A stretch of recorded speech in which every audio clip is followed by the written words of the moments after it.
Hi friends, welcome back to Nisha cooking channel. ನಾನು ನೋಡ್ರಿ ಇವತ್ತು ಸೂಪರ್ ಟೇಸ್ಟಿಯಾದಂತಹ ರಸಮ್ ರೆಸಿಪಿನ ನಿಮ್ಮ ಜೊತೆ ಶೇರ್ ಮಾಡ್ತಾ ಇದ್ದೀನಿ. ನೋಡ್ರಿ, ಇಲ್ಲಿ ನಾನು ಜವಾರಿ ಟೊಮ್ಯಾಟೋನ ಬಳಸಿ ಇವತ್ತು ರಸಮನ್ನು ಮಾಡ್ತಾ ಇದ್ದೀನಿ. ಈ ನಡುಗೋ ಚಳಿಯಲ್ಲಿ ಈ ಥರ ರಸಮ್ ಮಾಡ್ಕೊಂಡು ಕುಡಿತಾ ಇದ್ರೆ ಅಥವಾ ಬಿಸಿ ಬಿಸಿ ರಸಮ್ ಅನ್ನದ ಜೊತೆ ತಿಂತಾ ಇದ್ರೆ ಸೂಪರ್ ಆಗಿರುತ್ತೆ. ನೋಡ್ರಿ, ಈಸಿಯಾಗಿ ಹೇಗೆ ಮಾಡೋದು ಅಂತ ನೋಡ್ಕೊಂಬನ್ನಿ. ಈ ವಿಡಿಯೋ ರೆಸಿಪಿ ನಿಮ್ಗೆ ಇಷ್ಟ ಅನಿಸಿದ್ರೆ ನಮ್ಮ ಚಾನಲ್ಗೆ ಸಬ್ಸ್ಕ್ರೈಬ್ ಮಾಡ್ಕೊಳ್ರಿ, ಬೆಲ್ ಐಕನ್ನ ಪ್ರೆಸ್ ಮಾಡಿ, ಹಾಗೆ ವಿಡಿಯೋಗೆ ಲೈಕ್ಸ್ ಕೊಡಿ. ನೋಡ್ರಿ, ಇಲ್ಲಿ ನಾನು ಜವಾರಿ ಟೊಮ್ಯಾಟೋನ ಬಳಸ್ತಾ ಇದ್ದೀನಿ. ಯಾಕೆಂದರೆ ಇದು ಸ್ವಲ್ಪ ಹುಳಿ ಜಾಸ್ತಿ ಇರುತ್ತೆ. ಹುಳಿ ಆಗಿದ್ದರೆ ತುಂಬ ಚೆನ್ನಾಗಿರುತ್ತೆ ರಸಮು. ನೋಡ್ರಿ, ಇಲ್ಲಿ ನಾನು 4 ಟೊಮ್ಯಾಟೋನ ಬಳಸ್ತಾ ಇದ್ದೀನಿ. ಇದನ್ನು ಇವಾಗ ಕಟ್ ಮಾಡಿ ತೊಗೊಂಡು ಬರ್ತೀನಿ. ನೀವೇನಾದರೂ ಜಾಸ್ತಿ ಮಾಡೋರಿದ್ದರೆ ಜಾಸ್ತಿ ಟೊಮ್ಯಾಟೋನ ಯೂಸ್ ಮಾಡ್ಬೋದು. ನಾನಿಲ್ಲಿ ಬರೀ ಟೊಮ್ಯಾಟೊ ಅಷ್ಟೇ ಯೂಸ್ ಮಾಡಿ ಮಾಡ್ತಾಯಿದ್ದೀನಿ, ಯಾವುದೇ ಬೇಳೆನ ಹಾಕ್ತಾ ಇಲ್ಲ. ಈ ಥರ ಕಟ್ ಮಾಡಿ ತೊಗೊಳ್ರಿ ದಪ್ಪಗೆ. ಆಮೇಲೆ ನೋಡ್ರಿ, ಇಲ್ಲೊಂದು ಕಡಾಯಿನ ಬಿಸಿ ಮಾಡೋಕೆ ಇಟ್ಟಿದ್ದೀನಿ ನಾನು. ಇದಕ್ಕೆ ಚೆನ್ನಾಗಿ ಇದನ್ನು ಬಿಸಿ ಮಾಡಿಕೊಂಡು 1 ಸ್ಪೂನಷ್ಟು ಎಣ್ಣೆನ ಹಾಕ್ರಿ. ಸ್ವಲ್ಪ ಫ್ರೈ ಮಾಡೋದಕ್ಕಷ್ಟೇ ನೋಡ್ರಿ, ಒಂದು ಅರ್ಧ ಸ್ಪೂನ್ ಆದರೂ ನಡೆಯುತ್ತೆ. ಎಣ್ಣೆ ಚೆನ್ನಾಗಿ ಬಿಸಿ ಆದಮೇಲೆ ನೋಡ್ರಿ, ಕಟ್ ಮಾಡಿದಂತಹ ಟೊಮ್ಯಾಟೋನ ಇದಕ್ಕೆ ಹಾಕಿ ಫ್ರೈ ಮಾಡಿಕೊಳ್ರಿ. ಈ ಥರ ಫ್ರೈ ಮಾಡಿ ರಸಮ್ ಮಾಡೋದ್ರಿಂದ ನೋಡ್ರಿ ರಸಮ್ ಟೇಸ್ಟ್ ಚೆನ್ನಾಗಿರುತ್ತೆ, ಆಮೇಲೆ ಸೂಪರಾಗಿ ಬರುತ್ತೆ. ನೋಡ್ರಿ, ಚೆನ್ನಾಗಿ ಇದನ್ನು ಸಾಫ್ಟ್ ಆಗೋವರೆಗೂ ಫ್ರೈ ಮಾಡಿಕೊಳ್ರಿ.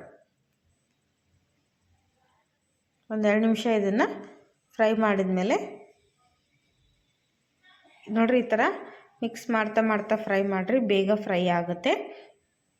ನಿಮಗೆ ಮಾಮೂಲು ರಸಮ್ ಎಲ್ಲ ತಿಂದು ಬೇಜಾರಾದಾಗ ಈ ಥರ ಒಂದ್ಸರಿ ಟ್ರೈ ಮಾಡಿ ನೋಡ್ರಿ. ನಮ್ಮ ಮನೇಲಿ ನಾವು ಇದೇ ರೀತಿ ಮಾಡೋದು, ತುಂಬ ರುಚಿಯಾಗಿರುತ್ತೆ. ಇದಕ್ಕೆ ನೋಡ್ರಿ 1 ಸ್ಪೂನಷ್ಟು ಜೀರಿಗೆನೇ ಹಾಕ್ತಾಯಿದ್ದೀನಿ ನಾನು. ಜೀರಿಗೆ ಕೂಡ ಇದಕ್ಕೆ ಒಳ್ಳೆ ಘಮ ಕೊಡುತ್ತೆ, ತುಂಬ ಚೆನ್ನಾಗಿರುತ್ತೆ. 1 ಗಡ್ಡೆ ಜವಾರಿ ಬೆಳ್ಳುಳ್ಳಿನ ಹಾಕ್ತಾಯಿದ್ದೀನಿ. ಬೆಳ್ಳುಳ್ಳಿನ ಸಹಿತ ಇದ್ರ ಜೊತೆ ಚೆನ್ನಾಗಿ ಫ್ರೈ ಮಾಡ್ಕೊಳ್ರಿ. ಇಲ್ಲಿ ನೋಡ್ರಿ, ಜೀರಿಗೆ ಬೆಳ್ಳುಳ್ಳಿ ಚೆನ್ನಾಗಿ ಟೊಮ್ಯಾಟೊ ಎಲ್ಲ ಫ್ರೈ ಆಗ್ತಾಯಿದೆ. ಇದಕ್ಕೆ ಒಂದು ಸ್ವಲ್ಪ ಅರ್ಧ ಇಂಚಷ್ಟು ಶುಂಠಿ ಹಾಕ್ತಾಯಿದ್ದೀನಿ. ಅಲ್ಲ ಅಂತೀವಲ್ವ, ಅದನ್ನು ಹಾಕಿ ಇದನ್ನು ಎಲ್ಲದನ್ನು ಚೆನ್ನಾಗಿ ಮಿಕ್ಸ್ ಮಾಡಿಕೊಳ್ರಿ. ಮಿಕ್ಸ್ ಮಾಡಿಕೊಂಡು ಚೆನ್ನಾಗಿ ನೋಡ್ರಿ ಸಾಫ್ಟ್ ಆಗೋವರೆಗೂ ಇದನ್ನು ಫ್ರೈ ಮಾಡಿಕೊಳ್ರಿ.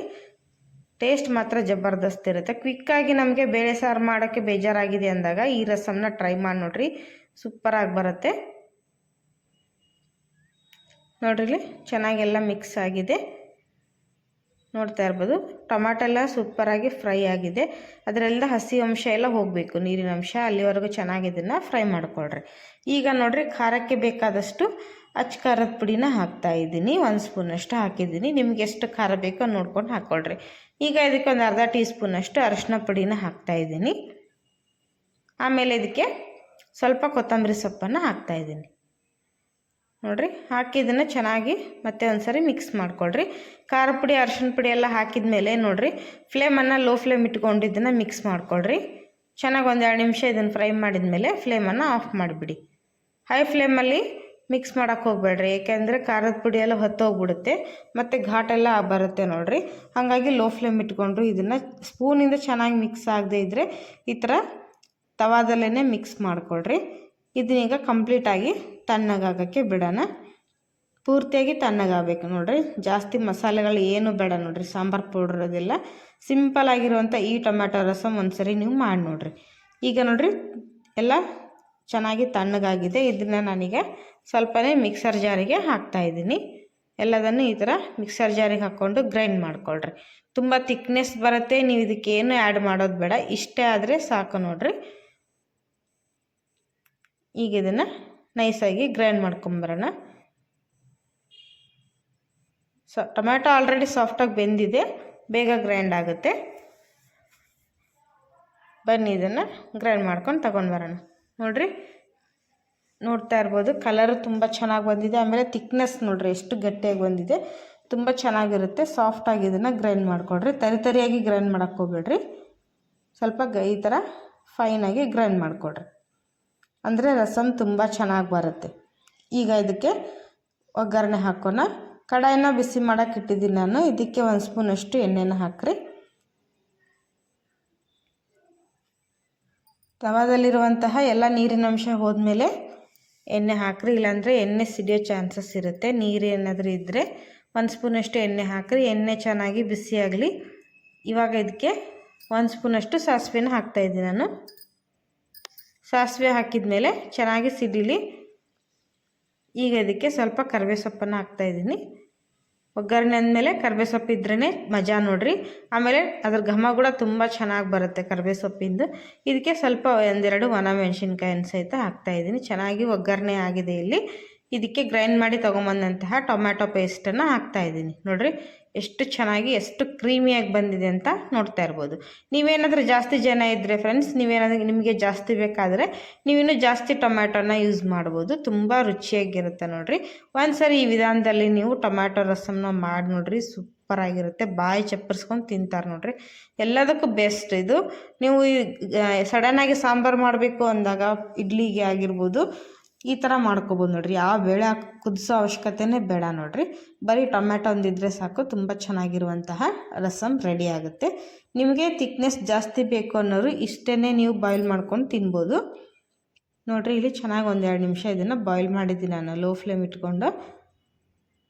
ಇದರಲ್ಲಿ ಯಾವುದೇ ಹಸಿ ಅಂಶ ಇರೋದಿಲ್ಲ, ನಾವೆಲ್ಲ ಚೆನ್ನಾಗಿ ಫ್ರೈ ಮಾಡಿ ಹಾಕಿರೋದ್ರಿಂದ ಘಮ ಮಾತ್ರ ತುಂಬ ಚೆನ್ನಾಗಿ ಬರುತ್ತಾ ಇರುತ್ತೆ ನೋಡಿ. ಈಗ ಇದಕ್ಕೆ ನೀರನ್ನು ಆ್ಯಡ್ ಮಾಡ್ತಾಯಿದ್ದೀನಿ ನಾನು. ಕನ್ಸಿಸ್ಟೆನ್ಸಿ ನೋಡಿಕೊಂಡು ನೀರನ್ನು ಆ್ಯಡ್ ಮಾಡಿಕೊಳ್ರಿ. ನಿಮ್ಗೆ ಎಷ್ಟು ತಿಕ್ನೆಸ್ ಬೇಕೋ ಅಥವಾ ನೀರಾಗಿರಬೇಕೋ ರಸಮ್ಮು ಅದನ್ನು ನೋಡ್ಕೊಂಬಿಟ್ಟು ನೀವು ನೀರು ಹಾಕ್ಕೊಂಡ್ರೆ ಸಾಕು ನೋಡಿರಿ. ನಾನಿಲ್ಲಿ ಚೆನ್ನಾಗಿ ಇದನ್ನು ಮಿಕ್ಸ್ ಮಾಡಿ ಈ ಕನ್ಸಿಸ್ಟೆನ್ಸಿಯಲ್ಲಿ ನಾನು ಬಿಡ್ತಾಯಿದ್ದೀನಿ. ಇದು ಚೆನ್ನಾಗಿ ಬಾಯ್ಲ್ ಆಗೋಕ್ಕೆ ಬಿಡೋಣ ಇವಾಗ ನೋಡಿರಿ. ರಸಮ್ ಅಂದರೆ ಸ್ವಲ್ಪ ನೀರಾಗಿದ್ರೇ ಚೆನ್ನಾಗಿರುತ್ತೆ. ನಿಮಗೆ ತಿಕ್ನೆಸ್ ಬೇಕು ಅನ್ನೋರು ಗಟ್ಟಿಯಾಗಿನೂ ಮಾಡ್ಕೋಬೋದು. ನಾನಿಲ್ಲಿ ರುಚಿಗೆ ತಕ್ಕಷ್ಟು ಉಪ್ಪನ್ನು ಹಾಕ್ತಾಯಿದ್ದೀನಿ. ಯಾಕಂದರೆ ನಾನು ಗ್ರೈಂಡ್ ಮಾಡಬೇಕಾದ್ರೆ ಉಪ್ಪನ್ನು ಸೇರಿಸಿಲ್ಲ, ಇವಾಗ ಸೇರಿಸ್ತಾ ಇದ್ದೀನಿ. ಮೇಲ್ಗಡೆಯಿಂದ ಸೇರಿಸಿ ಚೆನ್ನಾಗಿ ಇದನ್ನು ಬಾಯ್ಲ್ ಮಾಡಿದ್ರೆ ಸಾಕು ನೋಡಿರಿ. ಬಿಸಿ ಬಿಸಿ ಆಗಿರುವಂತಹ ರಸಮ್ ರೆಡಿ ಆಗುತ್ತೆ ನೋಡಿ ಫ್ರೆಂಡ್ಸ್. ನಾನು ಇದೇ ರೀತಿ ದಾಲ್ಚಾ ರೆಸಿಪಿ ಆಗಿರ್ಬೋದು, ಸಾಂಬಾರ್ ರೆಸಿಪಿ ಪ್ರತಿಯೊಂದನ್ನು ನಮ್ಮ ವಿಡಿಯೋದಲ್ಲಿ ಶೇರ್ ಮಾಡಿದ್ದೀನಿ. ರೈಸ್ ರೆಸಿಪಿ ಆಗಿರ್ಬೋದು ಎಲ್ಲದನ್ನು. ನಿಮ್ಗೆ ಯಾವುದಾದ್ರೂ ರೆಸಿಪಿಗಳು ಬೇಕು ಅಂದರೆ ನಮ್ಮ ಚಾನಲ್ಗೆ ವಿಸಿಟ್ ಮಾಡಿ ವಿಡಿಯೋಗಳನ್ನು ನೋಡಿರಿ. ಹಾಗೆ ಈ ರೆಸಿಪಿಗಳೆಲ್ಲ ನಿಮ್ಗೆ ಇಷ್ಟ ಅನಿಸಿದ್ರೆ ಎಲ್ಲ ನಿಮ್ಮ ಫ್ಯಾಮಿಲಿ ಫ್ರೆಂಡ್ಸ್ ಜೊತೆ ಶೇರ್ ಮಾಡಿಕೊಡ್ರಿ. ಇದೇ ರೀತಿ ಒಳ್ಳೆ ರೆಸಿಪಿಗಳಿಗೋಸ್ಕರ ನಮ್ಮ ಚಾನಲ್ಗೆ ಸಬ್ಸ್ಕ್ರೈಬ್ ಮಾಡಿಕೊಡ್ರಿ. ಹಾಗೆ ಬೆಲ್ಲೈಕನ್ನ ಪ್ರೆಸ್ ಮಾಡಿ, ಯಾಕೆಂದರೆ ಬೆಲ್ಲೈಕನ್ ಪ್ರೆಸ್ ಮಾಡೋದ್ರಿಂದ ನಾನು ಹಾಕೋ ಡೈಲಿ ವಿಡಿಯೋ ನೋಟಿಫಿಕೇಷನ್ ನಿಮಗೆ ಬರುತ್ತೆ. ಇಲ್ಲಿ ನೋಡಿರಿ ಚೆನ್ನಾಗಿ ರಸಮ್ ಎಲ್ಲ ರೆಡಿಯಾಗಿದೆ, ಚೆನ್ನಾಗಿ ಬಾಯ್ಲ್ ಆಗಿದೆ. ಇದು ನಾನು ಕೆಳಗೆ ಇಳಿಸಿದ್ದೀನಿ. ಮೇಲೆ ಸ್ವಲ್ಪ ಕೊತ್ತಂಬರಿ ಸೊಪ್ಪನ್ನು ಹಾಕ್ತಾಯಿದ್ದೀನಿ, ಘಮ ಚೆನ್ನಾಗಿ ಬರುತ್ತೆ ಅಂಥೇಳಿ. ಆಮೇಲೆ ಟೇಸ್ಟ್ ಕೂಡ ಸೂಪರಾಗಿರುತ್ತೆ. ಈಗ ನೋಡಿರಿ ನಾನು ಬಿಸಿ ಬಿಸಿ ಅನ್ನದ ಜೊತೆ ಸರ್ವ್ ಮಾಡ್ತಾಯಿದ್ದೀನಿ. ನೀವು ಇದೇ ರೀತಿ ಮಾಡ್ಕೊತೀನಿ ನೋಡಿರಿ. ಕ್ವಿಕ್ಕಾಗಿ ಮಾಡೋಕ್ಕೆ ಬೇಜಾರಾಗಿದೆ ಅಂದಾಗೂ ಸಹಿತ ಬೇಗನೆ ರೆಡಿ ಆಗುತ್ತೆ ನೋಡಿರಿ. ಒಂದು 10 ನಿಮಿಷದಲ್ಲಿ ನಾವು ಇದನ್ನು ರೆಡಿ ಮಾಡ್ಬೋದು. ಕ್ವಿಕ್ಕಾಗಿ ರೆಡಿ ಆಗುತ್ತೆ ನೋಡಿರಿ. ನಾವು ಬಳಸಿರೋದು 4 ಟೊಮೆಟೊ. ಬಟ್ ಸಾಂಬಾರು ನೋಡಿರಿ ರಸಮ್ಮು ತುಂಬ ಚೆನ್ನಾಗಿ ಎಷ್ಟು ಕ್ವಾಂಟಿಟಿಲಿ ರೆಡಿಯಾಗಿದೆ ಅಂಥೇಳಿ ನೋಡಿ. ಈ ಥರ ಬಿಸಿ ಬಿಸಿ ಅನ್ನಕ್ಕೆ ಹಾಕ್ಕೊಂಡು ಕಲಿಸ್ಕೊಂಡು ತಿಂತಾಯಿದ್ರೆ ನೋಡಿರಿ ಸೂಪರಾಗಿರುತ್ತೆ. ತಟ್ಟೆ ಎಲ್ಲ ಖಾಲಿ ಮಾಡ್ತಾರೆ ನೋಡಿರಿ. ಮಕ್ಕಳಿಂದ ಹಿಡಿದು ದೊಡ್ಡವ್ರವ್ರಿಗೂ ಎಲ್ರಿಗೂ ಇಷ್ಟ ಆಗುತ್ತೆ ನೋಡಿರಿ. ವಾವ್, ಸೂಪರಾಗಿದೆ. ನೋಡಿದ್ರೇನು ಬಾಯಲ್ಲಿ ನೀರು ಬರ್ತಾಯಿದೆ. ತುಂಬ ಟೇಸ್ಟಿಯಾಗಿ ಕೂಡ ಬಂದಿದೆ ನೋಡಿರಿ ಫ್ರೆಂಡ್ಸ್. ನಾವು ಹಾಕಿರೋ ಬೆಳ್ಳುಳ್ಳಿ ಜೀರಿಗೆ ಘಮ ತುಂಬ ಚೆನ್ನಾಗಿ ಬರ್ತಾಯಿದೆ. ರುಚಿ ಮಾತ್ರ ಸೂಪರಾಗಿರುತ್ತೆ. ಬಾಯಿ ರುಚಿ ಕೆಟ್ಟಾಗ ಈ ಥರ ಮಾಡ್ಕೊತೀನಿ ನೋಡಿರಿ. ನೆಗಡಿ ಆದಾಗೂ ಸಹಿತ ತುಂಬ ಒಳ್ಳೆ ರುಚಿ ಕೊಡುತ್ತೆ ಬಾಯಿಗೆ ನೋಡಿರಿ. ಹಾಗಾದರೆ ವಿಡಿಯೋ ನೋಡೋದಕ್ಕೆ ಧನ್ಯವಾದಗಳು. ಬಾಯ್.